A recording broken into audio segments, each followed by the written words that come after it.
all you need to know, the Bloomberg Quint podcast that prepares you for the day's business. Good morning and thanks for listening in. This is the daily morning update from Bloomberg Quint and I'm Alex Matthew. Today is the 13th of August. It turns out that India is still adding fresh COVID-19 cases at an exponential rate. In the 24 hours to 8 a.m. yesterday, the country added over 60,000 new cases, taking the total to 23.2 lakh. The good news is that out of the total, 16 lakh individuals have recovered so far.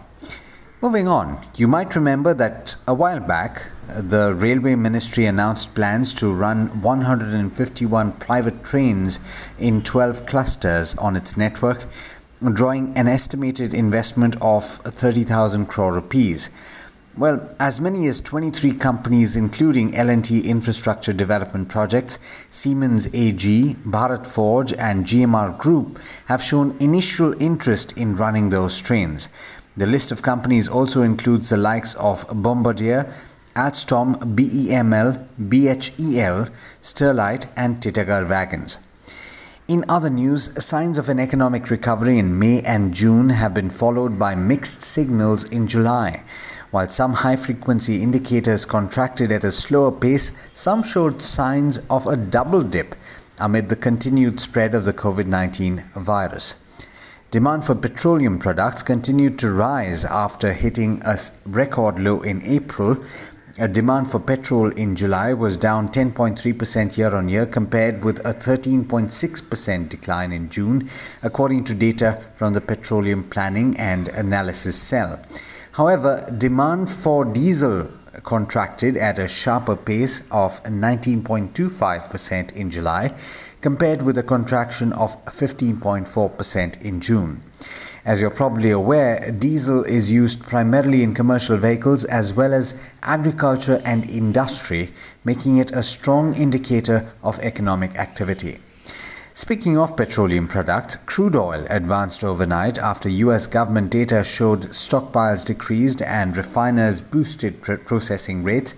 As of this morning, Brent crude was trading at a 5-month high or close to that of $45.3 to the barrel. Meanwhile, gold prices continued to swing wildly.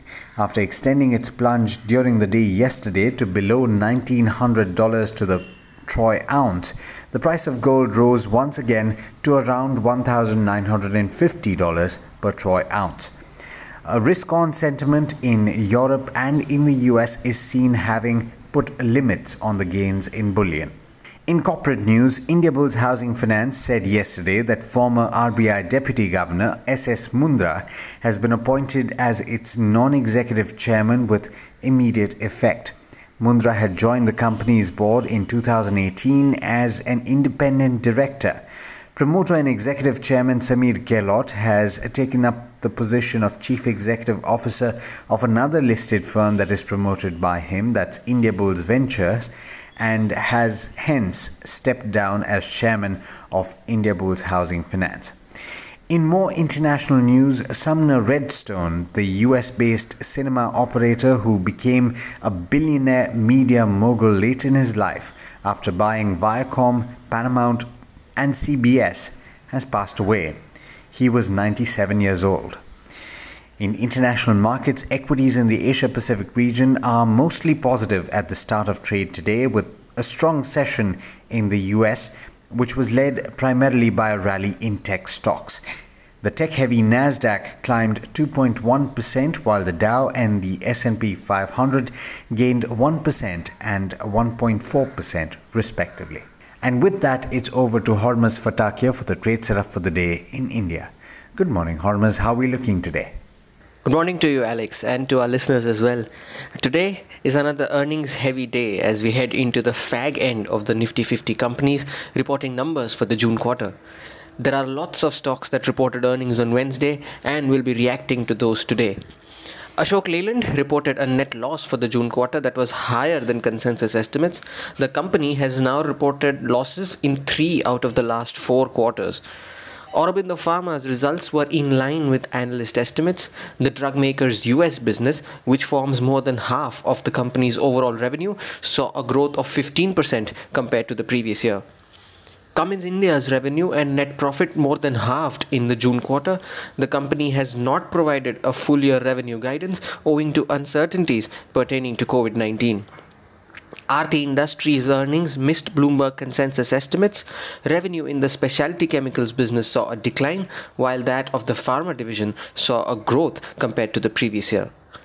Other companies that will react to earnings today include Balaji Amines, Tata Power, Brigade Enterprises, Thermax, Gulf Oil Lubricants, and GSFC.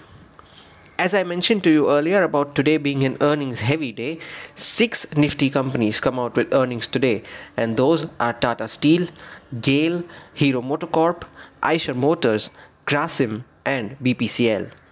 Broader market names like APL Apollo Tubes, Balkrishna Industries, City Union Bank, Kaveri Seeds, Praj Industries, and Shriram Transport Finance will also be reporting numbers today.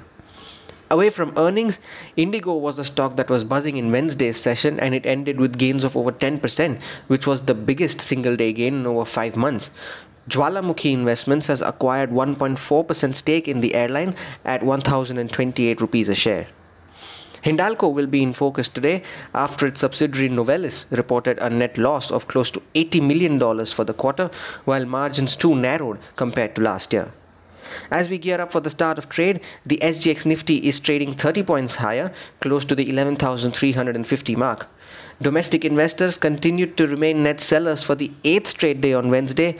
They have now been net sellers for all trading sessions this month.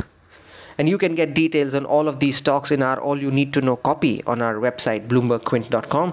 And with that, I wish you a safe day ahead, and it's back to you, Alex. Thanks, Hormuz.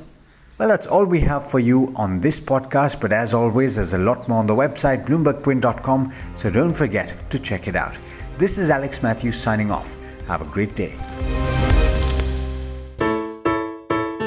I hope you enjoyed listening to All You Need to Know. Did you know that you can listen to the show on the IVM Podcast app? On the IVM Podcast app, along with this, we have a number of other shows which you think you'll enjoy. Listen to Cyrus Says with Cyrus Brocha as the host. Listen to Paisa Vaisa with Anupam Gupta. The Scene and the Unseen with Amit Verma. Or Shunya One hosted by Shiladitya Mukhopadhyay and myself. Check out the IVM Podcast app to get more talk content that you will enjoy.